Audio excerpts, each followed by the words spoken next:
بسم الله الرحمن الرحيم. لا أقسم بهذا البلد وأنت حل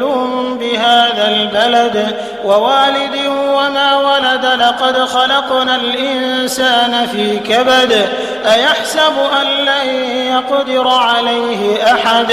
يقول أهلكت مالا لبدا أيحسب أن لم يره أحد ألم نجعل له عينين ولسانا وشفتين وهديناه النجدين فلاقتحم العقبة وما أدراك ما العقبة فك رقبة أو إطعام في يوم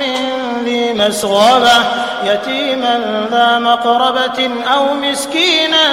ذا متربة ثم كان من الذين آمنوا وتواصوا بالصبر وتواصوا بالمرحمة أولئك أصحاب الميمنة والذين كفروا بآياتنا هم أصحاب المشأمة عليهم نار مؤصدة.